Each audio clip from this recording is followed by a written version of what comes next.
কংগ্ৰেছৰ বিধায়ক গৰাকীয়ে আজি টকশ্বত বহি থকা অৱস্থাত ND24ৰ মুখ্য সম্পাদক বাইলুং ডাঙৰীয়াক খুব বেয়া ব্যৱহাৰ কৰা বুলি এইমাত্ৰ আমি গম পালোঁ। সঁচাকৈ বৰ দুৰ্ভাগ্যজনক ঘটনা। এজন ৰাইজৰ প্ৰতিনিধি হিচাপে আৰু তেখেত বিধায়ক হিচাপে তেখেতৰ যিকোনো প্ৰশ্ন সন্মুখীন হোৱাটো স্বাভাৱিক কথা।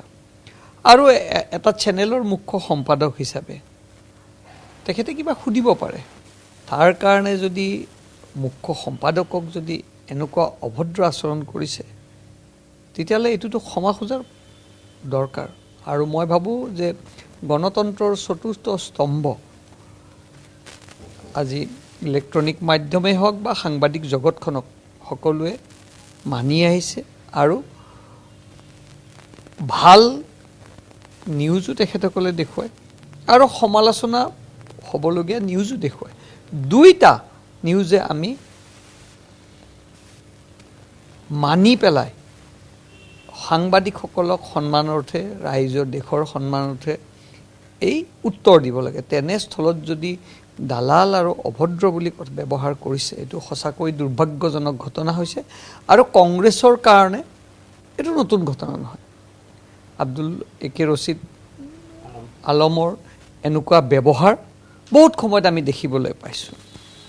আৰু যদি তেওঁলোকে নিজৰ ভাৰসাম্য ৰাখিব নোৱাৰে তেতিয়াহ'লে ৰাইজৰ প্ৰতিনিধি হোৱাটো বাঞ্ছনীয় নহয়। আৰু মই ভাবোঁ আজি NDTVৰ বাইলুং ডাঙৰীয়া ব্যক্তিগতভাৱে যথেষ্ট ভদ্ৰ। ময়ো 4টা বছৰ বাইলুং ডাঙৰীয়াক পালোঁ।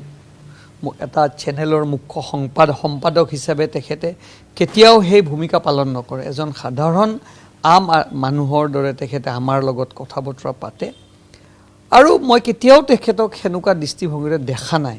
আৰু যদি এইটো কাম কৰিছে সঁচাকৈ দুৰ্ভাগ্যজনক আৰু গৰিহণা যোগাইছোঁ। আৰু মই ভাবোঁ কংগ্ৰেছৰ এই কালচাৰবিলাক এই ব্যৱহাৰবিলাক দিনে দিনে কংগ্ৰেছৰ বেছি হৈ আহিছে। আৰু প্ৰত্যেকজন কংগ্ৰেছী মানুহৰ মই দেখিবলৈ পাইছোঁ আমাৰ ক্ষেত্ৰতে হওক আমাকতো বেয়া ব্যৱহাৰ কৰে ক'বলগীয়া নাই, কিন্তু সংবাদ মাধ্যম গণতন্ত্ৰৰ চতুৰ্থ স্তম্ভ হিচাপে এনেকুৱা ব্যৱহাৰ কৰাটো এটা চেনেলৰ মুখ্য সম্পাদকক সঁচাকৈ দুখজনক আৰু আমি এইটো তীব্ৰ গৰিহণা জনাইছোঁ।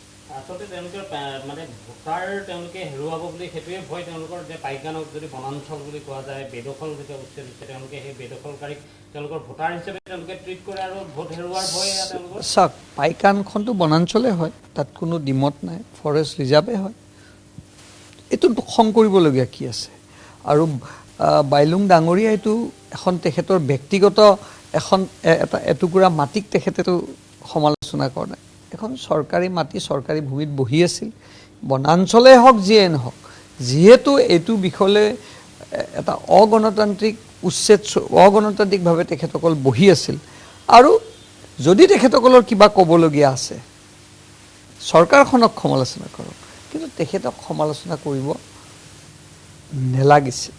আৰু এইটো ক্ষেত্ৰত মই বিধায়কগৰাকীয়ে যি ভূমিকা পালন কৰিছে এইটো সঁচাকৈ গ্ৰহণযোগ্য নহয়। আৰু অনাগত দিনত এনেকুৱা কাম যি দলৰে বিধায়ক নহওক কৰিব নালাগে। আমিও কৈছোঁ ভাৰতীয় জনতা পাৰ্টীৰ বিধায়কেও যদি এইটো কাম কৰে সেইটো সমালোচনাযোগ্য, কংগ্ৰেছে কৰিলেও সমালোচনাৰ যোগ্য। আৰু এই ক্ষেত্ৰত ভোটখিনি পাব লাগে বুলিয়ে এনেকুৱা ব্যৱহাৰ কৰিলে যদি ভাবে যে তেওঁলোকে ভোট পাব, অসমৰ ৰাইজৰ গ্ৰহণযোগ্য হ'ব, এইটো গ্ৰহণযোগ্য নহয়, চৰম অপমানযোগ্য হৈছে।